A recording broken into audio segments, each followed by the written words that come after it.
She was quietly crying behind the breakroom door. What she didn't know was that the man listening was the undercover CEO of the entire restaurant chain. Julian Merritt pulled into the parking lot of the restaurant around 6:45 p.m. A Friday night, usually the busiest. He turned off the ignition of his black Ford Explorer, leaned back in his seat, and just stared at the building through the windshield for a moment. The neon sign above the entrance glowed faintly. Merritt's table, the name he'd once scribbled on a napkin 10 years ago. He wasn't dressed like a CEO, no blazer, no tie, just a grey hoodie, fitted jeans, and sneakers. If someone looked close, they might notice the watch. But no one did. And that's what he liked. Inside, the restaurant had the usual Friday night rhythm. Families talking over fried catfish, couples sharing plates of mac and cheese, kids dipping hush puppies in sauce. The smell of hot grease and Cajun spice clung to the air. He walked in with no reservation, no fanfare. The hostess, a high school kid with tired eyes, barely looked up. "Just one?" Julian nodded. "Bar's full? Booth okay?" "That's fine." She led him past rows of guests, toward a corner booth with a partial view of the kitchen doors. He sat, settled in, and scanned the room like a man looking for nothing in particular. But he saw everything. The manager, white button-down, chest puffed like a rooster, stood by the bar, arms crossed, barking instructions to the bartender. A tall waitress in worn shoes hurried past with 2 trays.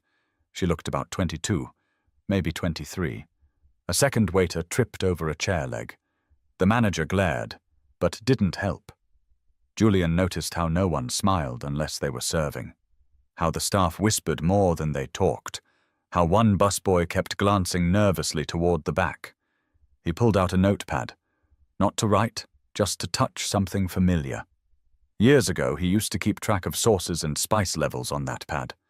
Now it stayed in his back pocket like a relic.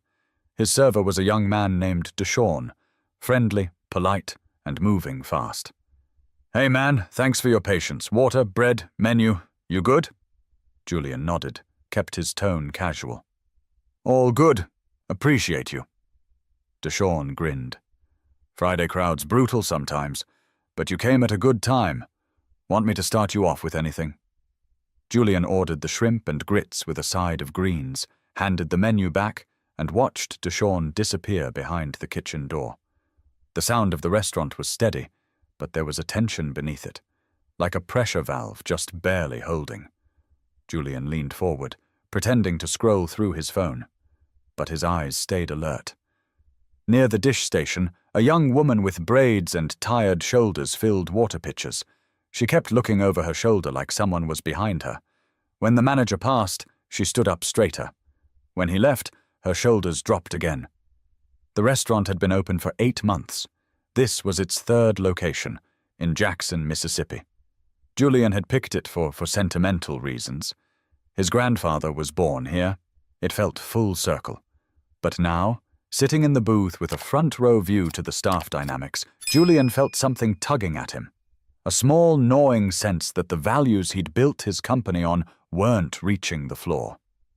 The food arrived hot. Deshawn made sure he had everything. "Anything else I can get you?" Julian smiled. "Nope. You're doing great." Deshawn gave a small nod and moved on. Julian took one bite, then another. The taste was there. The recipe hadn't changed, but something about the experience felt off. He couldn't name it yet. Not exactly. He wiped his mouth, took a sip of water, and was about to signal for the check when something changed. A faint sound. It didn't match the clatter and conversation around him. He froze. It was coming from down the hallway near the back, where the employee lockers were. Not loud, but clear enough. Someone was crying. But instead of getting up to leave, Julian stood and followed the sound. The hallway smelled like old fryer oil and lemon cleaner. Julian moved slowly, each step quiet against the worn tile. He didn't want to startle anyone. He wasn't supposed to be back here, not as a customer anyway. But that sound had pulled something deep out of him. A soft, shaky voice echoed behind the break-room door, half open. It was muffled, but not enough to miss the emotion. I can't do it anymore, Tash, the voice said. I'm trying, but he treats me like trash, like I'm lucky just to be here. Julian stopped just short of the doorway. He didn't peer in. He stood still, listening. It wasn't about eavesdropping. It was about understanding, because something in that voice felt familiar. Not the voice itself, but the exhaustion in it. Inside, 2 women sat by the lockers. One of them, the one speaking, was the waitress from earlier, the one with the worn shoes and tired shoulders. Ariel Knox, according to her name tag. She sat hunched over with her hands in her lap, sleeves rolled to the elbows, eyes puffy from trying not to cry too loudly. Next to her, a stocky kitchen worker with short twists. Tasha, apparently, sat with her arm resting on Ariel's shoulder. I asked for my overtime from last week. He said I had attitude. I work doubles 3 days a week, and I still go home with less than what they promised. Ariel sniffled, rubbed her face with her sleeve. And now he's talking about writing me up for speaking out of turn when he humiliated Danny in front of a whole table. Tasha shook her head. He ain't nothing but a bully in khakis. You didn't do anything wrong. Danny just dropped a tray. It happens. He made him cry. Ariel whispered. Grown man, crying in the walk-in. And now everyone's scared to say anything, 'cause Brent's watching us like hawks. Brent? The name landed like lead in Julian's stomach. Julian took a step back, careful not to make noise. He didn't want them to know he'd heard. Not yet. Not until he could do something about it. He walked back toward the main floor slowly, heart heavy, mind racing. This was the kind of thing he'd promised himself wouldn't happen. His restaurants were supposed to be different, built on respect, on equity, on heart. He sat back in his booth, staring blankly at the plate he'd barely touched. Deshawn walked past again. Everything all right? Julian looked up. You ever had issues with the manager here? Deshawn hesitated, eyes narrowing. What do you mean? Just asking. Deshawn lowered his voice. You didn't hear this from me, but Brent's not easy to work under, especially if you're new, or if you say anything he don't like. Julian nodded slowly. You ever had to go to HR about him? Deshawn gave a tight smile. HR's not here on Fridays. That said it all. Julian stood up, left some cash on the table, and walked toward the back again. But not to leave. This time, he headed for the office. The small door near the employee bathroom had a printed sign taped to it. Manager only. He knocked once, firmly. No answer. He knocked again. Finally, the door opened. Brent Allister. Early 40s, dress shirt, faded name tag, Bluetooth in one ear. His smile was the kind that didn't reach his eyes. Sir, this area's for staff only. Dining room's that way. Julian's tone was calm, controlled. Let's have a word, in the office. Brent raised an eyebrow. Excuse me? Julian held his gaze. I said, in the office. Brent looked him up and down, confused, trying to place the face. Still didn't recognize him. I don't have time for... Julian reached into his hoodie pocket and pulled out his wallet, opened it, showed the company card, the one with his full name, logo, and title. Julian Merritt, founder, CEO. Brent's mouth opened, but nothing came out. Julian motioned with his head. Inside. But Brent didn't know yet that the worst part wasn't the conversation. They hadn't even started. The office was cramped, desk piled with receipts, a corkboard with outdated schedules, 2 mismatched chairs. Julian took the one facing the door. Brent stood, arms crossed, shifting uncomfortably like a student caught cheating on a test. I didn't know you were coming, Brent said, voice thin, eyes darting toward the hallway like he was hoping for an interruption. That was the point, Julian replied. Brent let out a nervous chuckle. Look, if there's an issue, I'd appreciate some context. We've been running things fine here. Got great Yelp reviews. We hit our monthly target last week. Julian kept his tone even. I just heard one of our staff crying behind the lockers because she's afraid to work here. Brent blinked. His expression changed, but not to concern. More like calculation. Staff complain, Julian. It happens. I manage a tight ship. Can't have people taking advantage of company time. Who's taking advantage? Ariel? Julian asked. Brent hesitated. She's emotional. Good worker, but young. Gets rattled. I've been helping her toughen up. Julian leaned back. By threatening her job? Publicly embarrassing her co-workers? Brent's mouth opened to respond, but Julian raised a hand. Don't lie. I already know. I've been watching. Silence stretched for a beat too long. Julian didn't fill it. He let it hang. I didn't mean to make anyone feel uncomfortable. Brent mumbled. I just run a disciplined environment. We're in the South. People show up with bad work habits sometimes. Julian stiffened. I know exactly where I am, Brent, and I built this company here for a reason. You think I don't understand the people walking through that door every shift? Brent swallowed hard. Julian stood up, not to loom, just to make it clear the conversation was over. You're going home early tonight. Brent raised an eyebrow. What? Clock out, go home. I'll handle the rest. Brent didn't argue, didn't push back, just nodded slowly and walked out. But he still didn't get it. He thought this was temporary, a slap on the wrist. Julian stepped out of the office and looked around.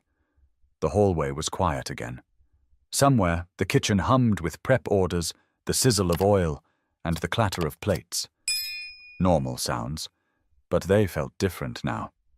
He walked past the dish pit. That's where he spotted Danny. Thin, maybe 19, wiping down trays, his face flushed from steam and effort. Julian paused. You, Danny? Danny looked up, startled. Yeah? Julian extended a hand. I'm Julian. Danny didn't take it right away. Then, slowly, he wiped his hands and reached out. Nice to meet you, sir. Julian nodded toward the kitchen. Brent give you a hard time the other night? Danny nodded. I dropped a tray. My hands were wet. He yelled at me in front of table 6. Said I was embarrassing the brand. Told me I should go work at a gas station. Julian clenched his jaw but didn't speak right away.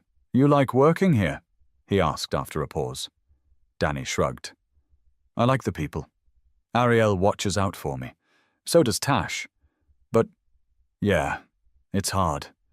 Julian patted his shoulder. Thank you for telling me. He kept walking. Through the kitchen. Through the prep station. He saw a cook, middle-aged, limping slightly, still working a hot line with 3 orders going. No one said anything to him. No one offered to help. He was pushing through. Julian stopped him. What happened to your leg? The man looked surprised. Old injury. Gets worse when I stand all day. But I'm good. You ask for accommodations? Couple times. Brent said if I can't handle the line, there's the door. Julian closed his eyes for half a second. He had enough. He stepped back into the hallway, pulled out his phone, and texted his executive assistant, Lynn Carter. Emergency meeting. Monday morning. Full audit on Jackson location. I'll explain. Then he walked toward the break room again. This time, he didn't stop outside the door. He knocked gently and opened it. Ariel and Tasha turned sharply. Julian gave them a calm, steady look. Can we talk? But Ariel didn't know yet that the man standing in the doorway was about to turn everything upside down. The break room fell silent the moment Julian stepped inside. Ariel's eyes were still red, her expression frozen somewhere between embarrassment and confusion. Tasha's arms instinctively crossed, protective. Julian offered a soft but direct tone. I'm not here to judge. I just want to hear the truth. Neither woman spoke. I'm Julian Merritt, he said, founder of this place. I came unannounced, watched, listened, and now I'm asking you to tell me, in your own words, what's really happening here. Ariel blinked, processing. You, he nodded. And I'd appreciate it if you could be honest with me. No sugarcoating. Tasha looked at Ariel, then back at Julian. He really is. Ariel shifted in her seat. I don't want to get anyone fired. I didn't know who else to talk to. Julian sat down across from them, elbows on his knees. Let's not worry about firings. Just truth. Ariel took a deep breath. Brent treats people like tools. The ones he likes get time off, better shifts, better tables. The rest of us, If we're late by 2 minutes, it's right up city. If we ask questions, he tells us we have attitude, Tasha added. He started cutting hours from people he thinks talk too much. Some of the kitchen guys barely get 3 shifts a week now, and when we bring up problems, it's always the same line. You don't like it, leave. Julian listened quietly, his jaw still, his breathing even. And the customers? Ariel continued. We're told to smile, serve, and shut up. Even if they treat us like garbage, Brent always takes the customer's side. Every time. Tasha leaned in.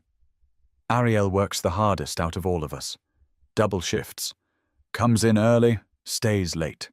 You ask anyone out there, she doesn't slack. And Brent rides her like she's some kind of rookie. Julian nodded slowly. How long has this been going on? Since he started. 2 months after we opened. Ariel replied. We hoped it'd pass. We needed the job. Julian leaned back and let out a long breath. You shouldn't have to tolerate disrespect to keep a paycheck. Ariel looked up. Then why does it happen so much? Julian didn't answer right away. That question cut deeper than she probably knew. He'd hired Brent, approved him, trusted his resume, his interviews, the references, and he hadn't checked in once in 8 months. Maybe the real failure wasn't Brent. It was him. He stood. I'm making changes. Effective now. Ariel looked uncertain. What kind of changes? Julian gave a soft smile. Ones that start with listening and end with accountability. He walked out of the break room and made his way through the kitchen again. The staff stole glances, some curious, some worried. Word had started to spread. The CEO was here. And he wasn't smiling. Julian went to the front of the house. The dining room was still buzzing, people eating, talking, completely unaware that just beyond the kitchen door, a shift in power had begun. He tapped Deshawn on the shoulder. Can you do me a favor? Sure. Quietly let everyone clocked in tonight know there'll be a short team meeting at closing. Paid time. I'll handle it. Deshawn raised an eyebrow, then nodded. Got it. Julian stood by the entrance, arms folded, watching. Brent emerged a few minutes later, face tight, walking toward the door without saying a word. Some of the staff noticed. Others pretended not to. Julian didn't stop him. Not in front of everyone. Let him go. Let him stew. The real work started after the exit, but the part the staff didn't expect was that the man replacing Brent wasn't someone new. The restaurant closed just after 11 p.m. The last table left with takeout boxes, and the kitchen began winding down. Pans scrubbed, aprons folded, trash taken out in heavy bags that thudded against the back door. Inside the dining room, Julian waited near the host stand as staff gathered around. No one was quite sure what to expect. Ariel lingered near the back, her arms crossed tight across her chest. Danny leaned on a mop handle, still in his dish gloves. Tasha stood near the edge of the group, watching Julian closely. He raised his hand. Thanks for staying. I know you're tired, and I won't keep you long. But I want to be clear about something. His voice was steady, but quiet enough that everyone had to lean in a little. This place carries my name, my family's name. I started Merritt's Table with one location and a borrowed stove, and I built it on a simple idea. Good food, good people, and a fair place to work. He looked around. Somewhere between the paperwork and the profit margins, I forgot to keep my eyes on the floor. That's my mistake. Silence. No one moved. A few heads nodded. I saw enough tonight to know things aren't being run the way I intended. People being talked down to, punished for speaking up, pressured to stay silent. That stops now. There was a quiet stir through the group. Julian continued. I'm not here to scare anybody. I'm here to listen and fix what's broken. One person at a time. Starting tonight. He motioned toward the back. I'll be here for the next couple hours. I'd like to speak to each of you. Alone. 5 minutes. Just your truth.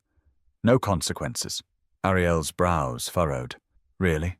Julian nodded. Really. This is off the record, but not off the radar. Tasha smirked at that, arms still folded. He added, If you've ever worked a job where your voice didn't matter, this ain't that place anymore. The staff broke off into small clusters, murmuring. Deshawn was the first to step forward. Inside the manager's office, he sat across from Julian, hat off, fingers fidgeting. "I like working here, man," he said. "I've worked worse jobs, but I kept my head down because Brent made it feel like speaking up would get me cut. I've seen 3 people disappear from the schedule just for asking questions." Julian scribbled in a small black notebook. "Anyone else you think I should talk to who might be afraid?" Julian asked. Deshawn thought. "Maybe Keisha. She's quiet, but she sees everything. Thank you." Next came Keisha, then Tasha, then Danny. Each one different. Some angry, some scared. But they all shared one thing, the need to be heard. Keisha talked about how the schedule kept changing last minute, making it impossible for her to find a second job or get childcare. Tasha talked about Brent making personal comments, about weight, hair, clothes, said she'd started eating lunch in her car just to avoid him. Danny admitted he thought about quitting 3 times in the last month, said he stayed because of Ariel. Every story chipped away at Julian's silence. He didn't argue, didn't excuse, just listened. And when Ariel finally walked in and closed the door, she didn't sit right away. She looked at him like she wasn't sure whether to thank him or curse him. "You really didn't know?" Julian shook his head. "I didn't." "Then why are you taking it personal?" He thought for a second. "Because I started this to give people like you something better, and I hate the thought that I became just another boss who stopped paying attention." She sat down across from him. "So what now?" Julian leaned forward. "Now I rebuild the trust. One shift at a time." Ariel studied him for a moment, then gave a small nod. Not approval, just recognition. Like she was willing to watch what happened next. But Julian knew that words meant nothing if the next morning felt like just another day. Monday morning came without fanfare. The sun burned through the haze above Jackson, and the restaurant stayed closed until noon. A handwritten sign taped to the door read, "We're opening late today for staff development. Thank you for your patience." Inside, Julian arrived early. No hoodie this time. Button up, sleeves rolled. Still no entourage, just a binder under one arm, a black notebook under the other. He wasn't here to perform. He was here to clean up. By 8:15 a.m. everyone had shown up. Some dressed for work, others in casual clothes, uncertain of what this staff development meant. They gathered in the dining room again, a bit more alert this time. There were whispers, eyes darting toward the front of the room. Some looked hopeful. Others braced for bad news. Julian stood near the center table, calm and direct. "I want to start by thanking every single one of you who spoke to me Friday night. What you said, what you trusted me with, it matters, and it won't be ignored." He let that sit for a second. "Here's where we start. Brent is no longer with the company." Gasps. A few widened eyes. Ariel looked down at her lap, hiding a small smile. Danny glanced over at Tasha and raised his eyebrows. Julian continued. "There's a new code of conduct going into effect today, one that actually means something. And we're forming a peer committee.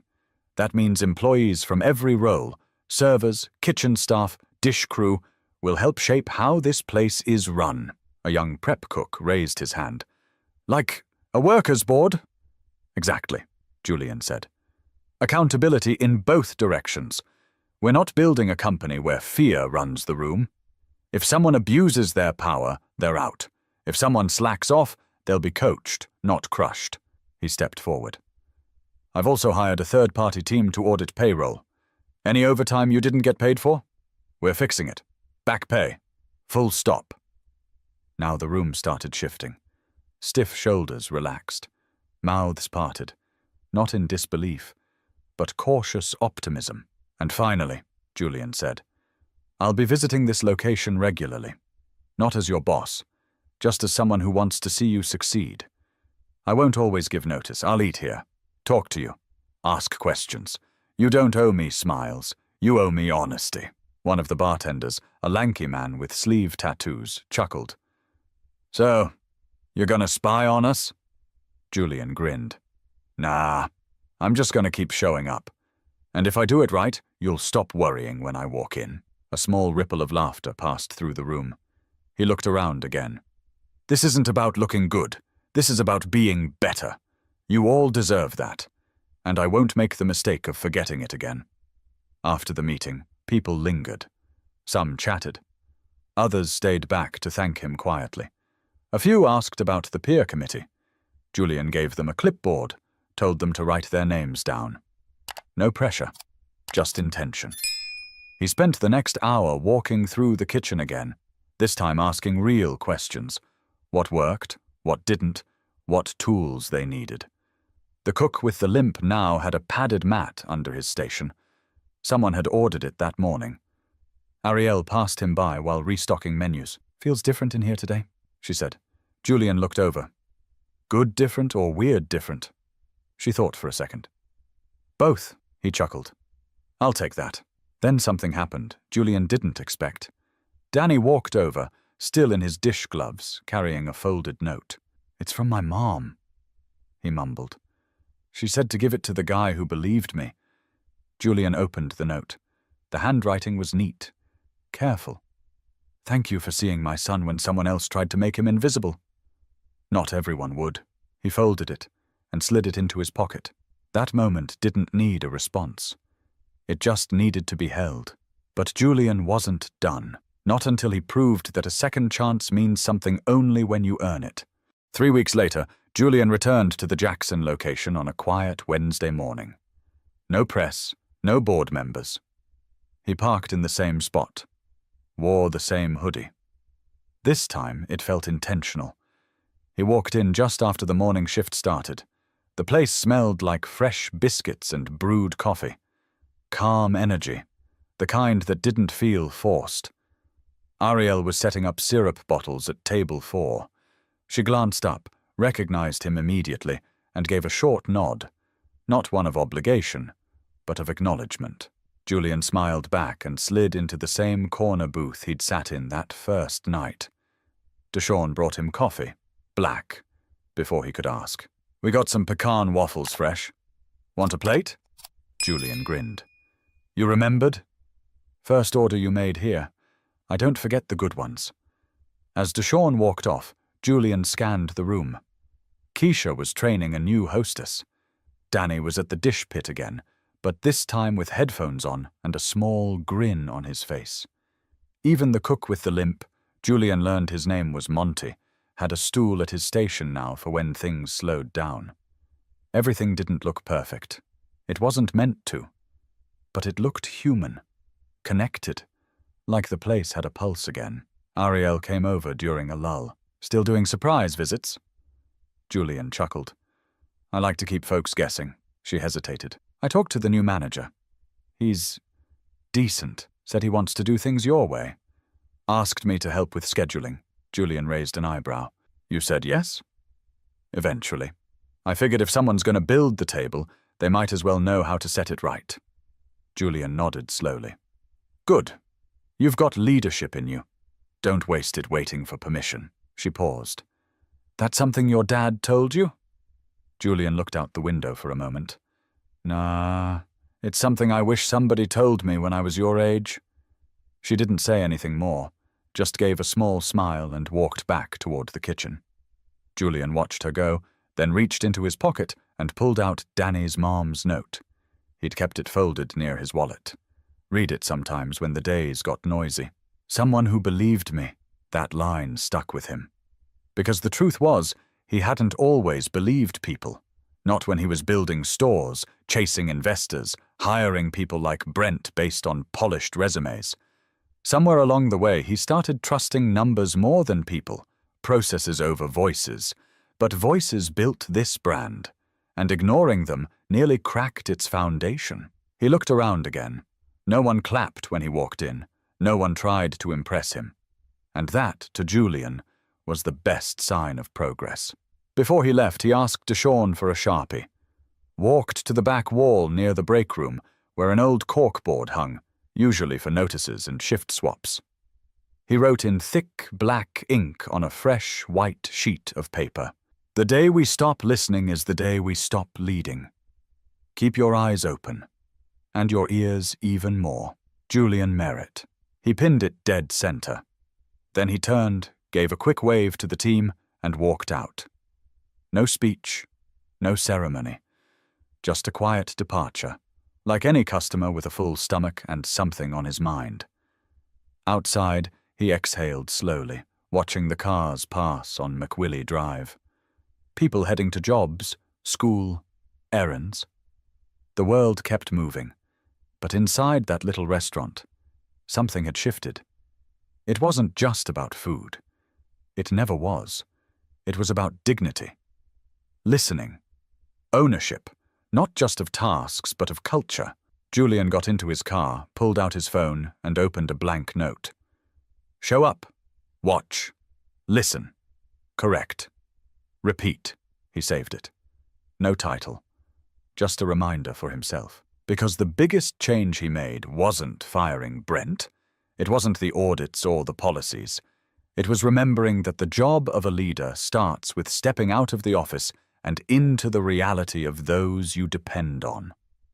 If this story meant something to you, if it reminded you that how we treat people matters even when no one's looking, then do me a favor. Share it. And don't forget to subscribe for more stories that speak to what we all deserve: respect, fairness, and the courage to do better.